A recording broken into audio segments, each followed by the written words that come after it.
Bueno, entonces estaba diciendo yo que estarán ustedes de acuerdo que Dios no tiene necesidad de estarnos amenazando, ¿verdad? No tiene necesidad. De hecho, vemos en Jesús, después de que se lee todo el capítulo 6 de Juan, nosotros vemos que es la multiplicación de los panes, vemos las reacciones de fariseos, de escribas, de la multitud que lo siguió, de los discípulos que se alejan porque su mensaje es muy duro. ¿Y cuál es la reacción de Jesús a sus apóstoles? ¿Ustedes también quieren irse? Ok, entonces el tema es, esto no es una imposición, ¿verdad? El rey es ungido, van a encontrar ustedes en el profeta que va a denunciar en algún momento, pero él va a utilizar palabras que sean entendidas para el pueblo y para el rey, ¿verdad? Pero sin embargo también va a anunciar esperanza para el futuro. En esa esperanza que está anunciando, pese a nuestras necedades, a nuestros desvaríos, a toda nuestra rebeldía, lo que va a anunciar en esa esperanza para el futuro se le va a dar el nombre de mesianismo. Entonces, es Dios mismo que va a actuar, es Dios mismo que va a hacer, es Dios mismo que va a hacer. Entonces, la encarnación no es otra cosa que esto, ¿verdad?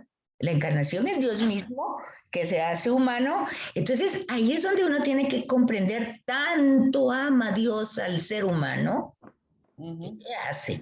Pues deja. O sea, el cielo ha de ser muy bonito, pero él no lo tomó como algo codicioso, sino simplemente se encarnó, lo dejó ahí y es el amor el que hace eso, ¿verdad? Entonces los salmos van presentando esos salmos reales, ¿verdad? Hablan de cómo era la unción, cómo se canta a esa hora, ¿verdad? Y se hace referencia a un futuro, a un ungido futuro. Fíjense que el hilo conductor, si ustedes ven en esto, si ustedes se dan cuenta, el Evangelio de Juan presenta todo el momento de la pasión, por eso no hay Getsemaní, por eso no hay última cena, sino hay un discurso, porque el ungido, la hora de la gloria del ungido, ahí va el hilo conductor, mire, pues desde aquí, Jesús entonces va a ser entronado, pero ¿cuál va a ser su trono? La cruz, ese va a ser su trono. Entonces, si fijan ustedes que aunque hacen toda una parodia cuando le ponen la corona de espinas, cuando le ponen el manto rojo, cuando le ponen el cetro en la mano, cuando Pilato lo presenta, ese es el hombre, ese es realmente el humano.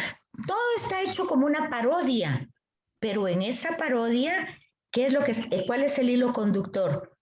Está siendo ungido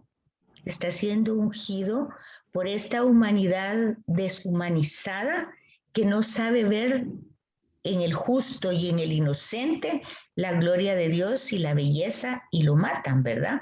Entonces, ahí es donde nosotros tenemos que ir entendiendo el sentido de la cruz y el sentido del mesianismo en una forma con mucho más fuerza, ¿verdad? No como una idea que viene desde la antigüedad, sino como Jesús la encarna. Cuando, por ejemplo, pregunta él, ¿quién dice que soy yo? La gente, ¿quién dice? Entonces, pues sí, unos dicen que fulano, que sultano, que Elías, que Juan Bautista. ¿Y ustedes? Entonces, acuérdense, Pedro dice, tú eres el ungido, el Hijo de Dios, tú eres el Mesías. ¿Qué le contesta Jesús? Bravo, Pedro, esto no salió de tu mente humana, esto te lo reveló mi Padre. Entonces, vean hasta qué punto el Mesías, ahí va el hilo conductor, ¿quién es Jesús de Nazaret? Entonces, eso que no se encuentra en el Evangelio de Juan en esa forma, como en el camino de Cesarea, que se encuentra en Mateo y en Lucas y en Marcos, en Juan no se encuentra. Ahorita voy, Gailey. En Juan no se encuentra, pero al final del capítulo 6 de la multiplicación de los panes y el discurso, cuando le pregunta a ellos, bueno, ¿ustedes también quieren irse después de saber quién soy yo? Porque el Mesías era esto que iba a ser, estaba prometido. Entonces, ¿qué es lo que contesta Pedro? ¿A dónde quieres que vayamos? Solo tú tienes palabra de vida eterna. Ese es el hilo conductor. ¿Se dan cuenta? Él es el Mesías, Él es el único, no hay más. Entonces, ahí es donde nosotros tenemos que ir encontrando cómo en Jesús se cumple lo que está prometido en el Antiguo Testamento. A ver, Gailin, dime. No, perdón, era cuando estaba hablando que era una, en el Evangelio de Juan, cuando él está describiendo todo, dice que era una parodia, pero una parodia de una coronación de un rey. Ajá. Lo están haciendo, una parodia es una forma burlona, ¿verdad? Ajá. Una burla lo que están haciendo, pero eso lo está haciendo la humanidad burlonamente, pero esa es una verdad, es una realidad. Jesús va a ser entronizado en la cruz. Ahí, por eso, en el Evangelio de Juan, esa es la hora, esa es la gloria del Padre. No porque lo que lo están azotando y la sangre y todo eso, y porque Dios esté sediento de sangre y quiere ser, pues como una vez, como es cuando uno tiene que reparar, ¿verdad? Quiere ser reparado. No, ese no es el sentido, ese no es el hilo conductor. Eso no es así, porque uno tiene que entender el hilo conductor. A mí nadie me quita la vida, yo la doy. O sea, entonces Jesús está, él, aceptando esa unción y le está dando a ese proceso, le está dando el sentido. ¿Y cuál es el sentido? El sentido es las alianzas que Dios ha querido hacer siempre con el pueblo, que el pueblo sea de Él, que Él sea su Dios, y Jesús lo va asumiendo humanamente en su persona. Y por supuesto que resulta sumamente doloroso porque Él va asumiendo el pecado de cada uno de nosotros. Y es como que, es como que asumiera el COVID de cada uno de nosotros y que eso lo llevara a la cruz, pues lo destruye totalmente. Pues claro, entonces ahí está la acción de amor de Dios hacia nosotros, que en esa cruz lo que está clavado es nuestro pecado y lo que está demostrado de parte de Dios es su amor. Entonces vemos esa entronización que Él es entonces el Rey magnánimo que nos ama tanto. Y por eso cuando acaba nuestro año litúrgico, nosotros lo proclamamos Rey del Universo. Pero no es un título el que le damos, sino nosotros comprendemos ese hilo conductor que viene desde la imposibilidad humana de poder obedecer, someterse a Dios para buscar el bien de los otros. ¿Por qué? Porque generalmente nosotros batallamos nuestras batallas con amor propio. Ay, me dio, ay, no me dijo, y es el amor propio lastimado. Jesús no, Jesús batalló su batalla con el amor de Dios mismo. Es una diferencia. Tener batallas con el amor propio, me hizo y le devuelvo, me hizo y no le hago, no me saludó, no la saludo. Bueno, es muy diferente tener batallas lidiándolos con el amor propio a lidiarlas con el amor de Dios. ¿O no? Sí. Bueno, entonces ese es el hilo conductor que va en cada uno de los temas, en cada uno del pecado, de la ley, ahora del mesianismo, todo lo que hemos ido viendo tiene una raíz desde Génesis y va recorriendo toda la historia.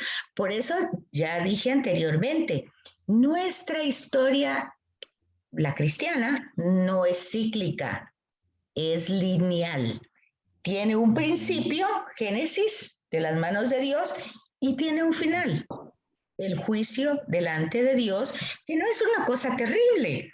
es simplemente dar cuentas de lo que hicimos, de lo que nos dieron y de lo que hicimos con lo que nos dieron, ¿verdad?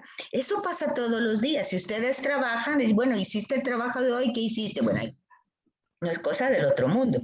Si uno le dio dinero a su hijo o algo y dice, mira, ¿qué hiciste con lo que te di? Pues es una cuenta, igual, es lo mismo. No es cosa terrible, o sea, la escatología no es para morirse, ¿verdad? Sino que ahora, claro, si lo hemos hecho mal, si nos van a hacer una auditoría, si nos van a pedir una cuenta, pues claro, pues hacemos de todo, salimos huyendo, saber qué hacemos, pero porque hemos hecho las cosas equivocadas y nosotros lo sabemos. Entonces, ese es el sentido del mesianismo, que se va desarrollando por los salmos, que se va describiendo como la gloria, ¿verdad? Que se va desarrollando a través de las luchas, a través de las victorias. Hoy, por ejemplo, cada uno de nosotros no vamos a estar en batallas con grandes ejércitos. Nosotros tenemos dentro de nosotros mismos enemigos, la envidia, la ira, la codicia, la ambición, la imagen, cuántas cosas. Todas esas son cabecitas ahí que van saliendo de vez en cuando, ¿verdad? Y que nos lastiman ese amor propio, ¿verdad?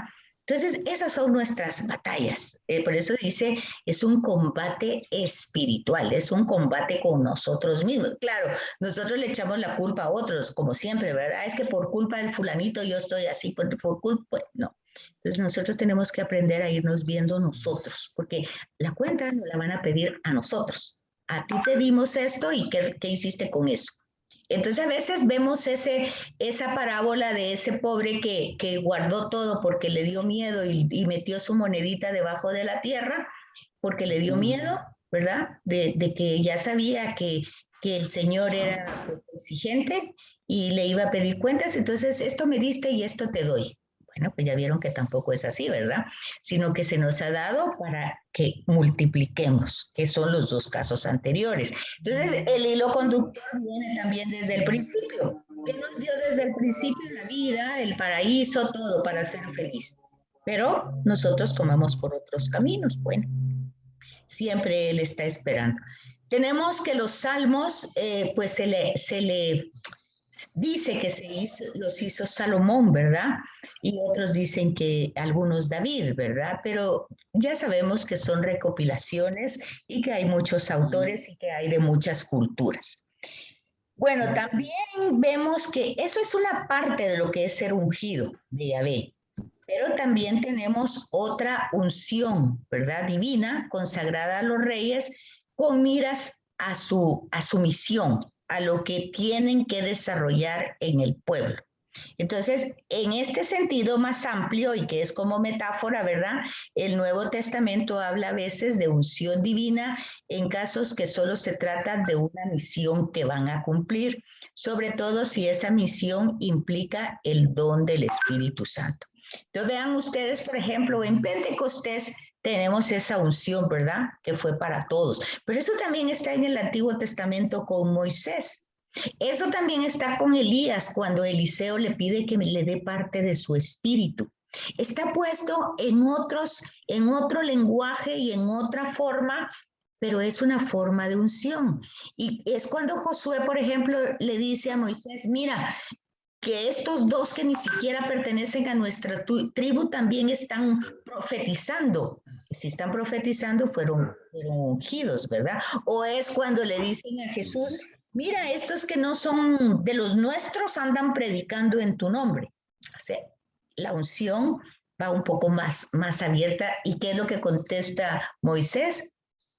Pues ojalá todo el pueblo profetizara. ¿Y qué es lo que contesta Jesús? Pues déjenlos. Si lo están haciendo y están conmigo, pues están conmigo. Los que no están conmigo están contra mí. Y si estos están llevando el mensaje, pues la unción se desarrolló, aunque no haya ahí con la martilladera. un signo sencillo. Ahorita ya pararon, pero no sé si van a regresar. Bueno, aquí vemos esta parte es la parte del exilio. Ellos se han ido al exilio, y esto ya estamos hablando 500 años antes de Jesús, estuvieron en Babilonia 70 años. Ciro es rey de Persa. Cuando los persas pues le ganan a los babilonios, por decir así, pues entonces lo que hace Ciro es que él no quiere quedarse con el pueblo judío. Entonces lo manda de regreso. Esa acción se ve, la interpreta el pueblo como que Ciro es el enviado de Dios para liberar al pueblo de las manos de Babilonia. Y es calificado como ungido de Yahvé en Isaías 45:1, como si su consagración regia lo hubiera preparado para una misión que él estaba llamado a cumplir. ¿Se fijan? Cómo eso se va desarrollando a lo largo de la historia y cómo se va viendo la acción de Dios. Ya Dios los había liberado de Egipto. Ok, ahora Dios, y lo hizo a través de Moisés. Ahora que habían estado 70 años en Babilonia, pues resulta que los persas invaden Babilonia y les ganan. Ciro es el rey. Entonces, ¿qué es lo que pasa? Pues la interpretación es pues que Ciro es ungido por Dios para prepararlo, para regresarlos, para devolverles la tierra. ¿Van conmigo hasta ahí? Sí. Pero en ese momento también no le llamaron el Mesías. No, aquí tampoco se le llama el Mesías, pero sí es un ungido, porque acuérdense que de alguna manera, al ser ungido, al ser enviado, pero acuérdense que aquí Ciro, pues sí, va a reinar en los judíos, pero les va a dar cierta libertad, o sea, no fueron como los babilonios que los tomaron como parte propia y los esclavizaron. Sí, él lo liberó de la esclavitud y dejó que ellos regresaron y todo eso. Entonces, pero yo recuerdo leyendo que el único otra vez, pero lo utilizaba la palabra no correcto, pero que sí decían que era ungido, o sea. ungido, pero cabal, que leí que ellos utilizaban la palabra Mesías, pero equivocadamente. Lo que pasa es que la palabra ungido en hebreo es Mesías. Es Mesías, ¿verdad? Y ungido en griego es Christos, ¿verdad? Sí. Entonces nosotros tenemos Christos porque es traducido, el evangelio se escribe en griego, ¿verdad? Entonces Jesucristo, ¿verdad? Ahora, todo lo que viene desde la antigüedad en hebreo, pues es el Mesías. En la mitad. Sí. La mitad de eso. En ese sentido, se vea. Analú, el micrófono. Perdón. Pero mira, Betsaida, ahí anteriormente, con respecto a lo que estaban hablando, dijeron, está escrito ahí, los profetas severos con el ungido reinante, al que juzgaban infiel, nunca le daban el título de Mesías. Porque entonces, ya eso como que viene a responder lo que decía Gayling, ¿no? Ajá, sí, eso es exactamente, estaba diciendo Gayling. Eso exacto. Eso que tú estás diciendo, estaba diciendo ella. Que no y ahí lo dice en el manual. Que no utilizaban ese nombre para él porque era pagano, ¿verdad? Y se supone, sí, exacto. Pero de todas maneras, aunque era pagano, fue enviado por Dios para liberar a Israel, ¿verdad? De mano de los babilonios. Acuérdense también, de alguna manera... Pero perdón, volvemos a lo mismo, que nunca aceptan al otro, que no es el mismo de ellos, y toda esa onda de no aceptar y de no ponerse en las manos de Dios, sino que solamente lo que ellos dicen que es lo bueno, ¿verdad? Lo igual cual, que hoy en día. Lo cual volvemos a lo mismo. Exacto, lo cual se llama prejuicios, ¿verdad? Exacto. Prejuicio es juzgar adelantadamente sin tener un fundamento, sino solo con mis criterios humanos, ¿verdad? Sí, Susi. Tú dijiste que ungido era cumplir una misión, por eso se le llama ungido a Ciro, porque cumplió una misión que se le encomendó. No es la unción que recibían los reyes, los profetas, sino que es una unción especial para cumplir una misión, ¿verdad? Sí, exacto. Y la misión era liberar a Israel de la mano de Babilonia y lo hizo, ¿verdad? Sin embargo, como dice Gayling y como dice Pini, no utilizan a Ciro la palabra Mesías. aunque sí utilizan la palabra ungido, que es lo mismo, ¿me entienden? Sí. Okay. Entonces dice que los profetas no eran consagrados para su función con una unción de aceite. Pues claro, porque acuérdense que era Dios mismo que los ungía. ¿Se fijan? Entonces van a tener ustedes en las vocaciones de cada profeta, van a tener, por ejemplo, a Isaías que vio la gloria de Dios en el templo. Ahí se van a dar cuenta cómo era la unción, pero ellos, como ellos, no eran consagrados con el aceite. ¿Sí captan eso? Sí. Sí. Ajá. Pero ya aquí Elías recibe la orden de ungir a Eliseo. Y también vamos a ver eso en Samuel, ¿verdad? Porque Samuel va a ser el primer profeta, digamos, de los que se habla, de lo que se dice algo, porque antes de Samuel, pues hay otros en la antigüedad. De hecho, a Moisés se le dice que es un profeta, a Aarón se le dice que es un profeta, a Abraham a veces se dice que es un profeta, porque tienen una misión, porque están hablando en lugar de Dios, bueno, tienen esa unción, pero esa unción sin aceite, ¿verdad? Ya cuando nosotros lo vamos a ver como ya algo, como una acción de parte del profeta, lo vamos a encontrar en Elías, ¿verdad? Que recibe la orden de ungir a Eliseo como profeta. Pero se fijan que esto ya va hasta Reyes 19. Primero Samuel lo ha hecho con Saúl. Y se acuerdan que Samuel lo hizo también con David, ¿se recuerdan? Cuando va a buscar, bueno, con Saúl es que va a buscar las cabras, ¿se acuerdan que estaba perdidos y que él va en busca, pero llega con el vidente a preguntarle dónde están? Bueno, y ahí es ungido como rey.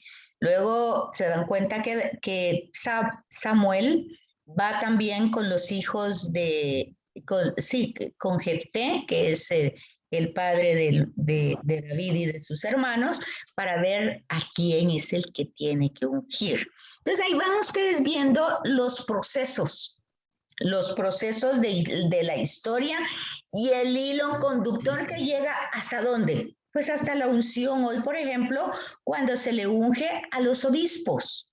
¿Quién unge? Pues unge el Papa. Y el Papa a los obispos. ¿Por qué? Porque viene esa sucesión apostólica. Entonces ahí se dan cuenta de que no se lo sacó la iglesia de la manga, no lo inventó, sino que hay toda una línea que viene desde el Antiguo Testamento. Y eso es la teología. La teología es la que les va a ir dando la comprensión de por qué la iglesia va haciendo las cosas que va haciendo. Lo único que hace es actualizar lo que está escrito desde hace siglos, ¿verdad? Lo va actualizando. No lo va actualizando como la gente quisiera, cuando dice que la iglesia es retrógrada, que es antigua, porque no se acopla a la mentalidad, pero sí se acopla al mensaje, si ustedes se fijan. Bueno, entonces, dice aquí que la unción que daba el profeta se expresa básicamente en Isaías 61:1. Tal unción lo consagró para anunciar la buena nueva a los pobres. ¿Se recuerdan cómo dice? El espíritu de Yahvé se ha posado en mí. ¿Se acuerdan? Para darle vista. Y ese mismo texto es el que Jesús se aplica. Ahí está el hilo conductor. ¿Se fijan? Niñas. Sí. Sí. Bueno. Pues yo me pedí. No, es que estamos hablando estamos hablando que los propios profetas no reciben una unción de aceite, pero sí la reciben, y está esta cita de Isaías, donde tal unción que es de parte de Dios, el espíritu de Yahvé se ha postado en mí, para darle, yo ahorita no lo tengo a la vista en la cita. Yo la tengo aquí, dice, el espíritu del Señor Yahvé está sobre mí, por cuanto que me ha ungido Yahvé a anunciar la buena nueva a los pobres, me ha enviado a vendar los corazones rotos, a pregonar a los cautivos la liberación y a los reclusos la libertad. Perfecto, ¿se dan cuenta? Aquí él no ha sido ungido con el aceite, sino con el mismo espíritu de Yahvé. Lo mismo pasa con Jesús. Cuando está en Nazaret, en Lucas 4, es esta misma cita, que Jesús se la aplica. Oigan, y eso tendría que suceder con cada uno de nosotros, desde el bautismo. Tal unción la hemos recibido para hacer estas cosas. También como profetas de Yahvé se llama una vez a los miembros del pueblo de Dios sus ungidos. Es lo que estoy diciendo ahorita, ¿verdad? Nosotros somos un pueblo ungido. ¿Por qué? Porque hemos sido bautizados, ¿verdad? Ahí entonces se van dando cuenta cómo se va desarrollando y aplicando la palabra, cómo se va evolucionando todos estos empleos de esa palabra hasta llegar a los sacramentos, ¿verdad? Que esas son las unciones. Sacramento es eso, es un signo visible de una unción de Dios a cada uno de nosotros. La cosa es que lo tenemos que tomar en serio, como un compromiso, ¿verdad? Porque dice, nos incorpora al cuerpo de Cristo, nos mete en el cuerpo de Cristo y a la institución de la iglesia, ¿verdad? Entonces es lo que pasa. ¿Cómo van conmigo hasta aquí? Bien. Bien. Bien. Sí. Ajá. Ok. Después del exilio, ya saben ustedes, en el momento cuando ellos, fíjense cómo tienen que entrar uno por fuerza a una parte histórica.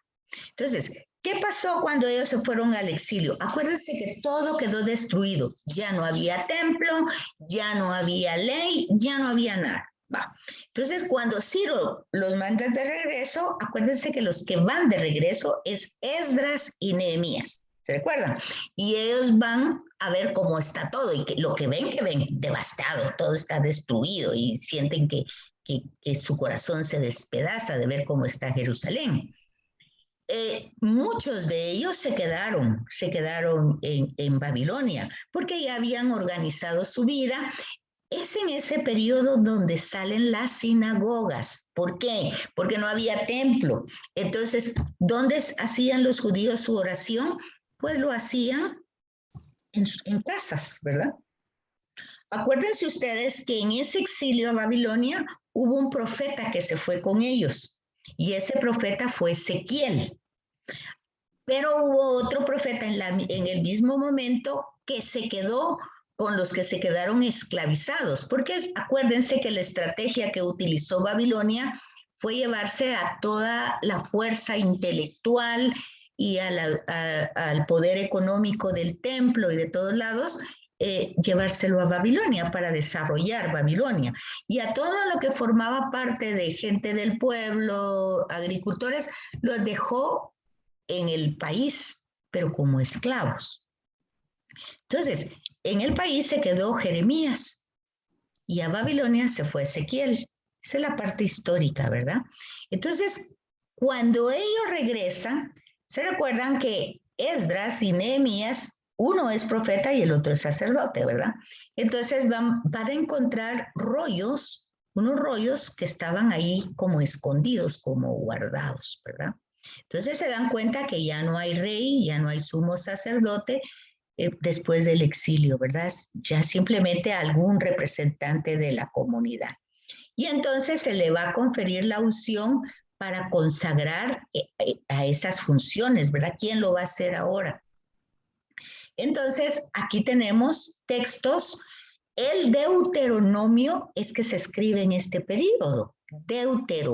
Segundo nomio, nomia, norma, ley, segunda interpretación. Aunque este Deuteronomio todo va a ser dicho que lo escribió Moisés, pues lo que pasa es que ahora eso que había pasado con Moisés en aquel tiempo, ellos ahora lo actualizan a su situación que están viviendo en este momento, que ellos regresan. Ellos vuelven a tener la tierra, pero no la tienen como cuando los llevó Josué, ¿verdad? Ahora la encuentran totalmente devastada y destruida. Y entonces aquí viene la reflexión de ellos y que es del judaísmo que encuentra Jesús. ¿Cuál es la reflexión? Bueno, ¿cómo es posible que Dios nos prometió una tierra y nos lo dio. Y nos prometió, todo lo que nos prometió nos lo dio.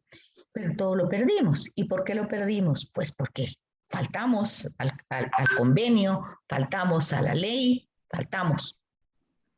Entonces ahí es donde ellos van a tener esa como fórmula. O sea, Dios promete, Él es fiel, Él es bueno, Él es Dios, promete y nos da. Pero nosotros no correspondimos. O sea, pecamos, digamos. Esa sería la síntesis. Dios grande, bueno, omnipotente, da. Nosotros, necios, rebeldes, pecamos. ¿Qué hace Dios? Quita. Pero ¿qué tenemos que hacer nosotros otra vez para volver a tener lo que Él nos prometió? Tenemos que ser santos, tenemos que ser el pueblo santo que Él quiere. Entonces ahí empieza todo el movimiento farisaico, ¿verdad? La pureza, porque es tener méritos para Ay, volver. perdón, Ya nos Betsaida, ya nos llaman. Ok, muy bien. ¿Dónde nos quedamos acá? Gracias, quiero hasta hacer el una lunes.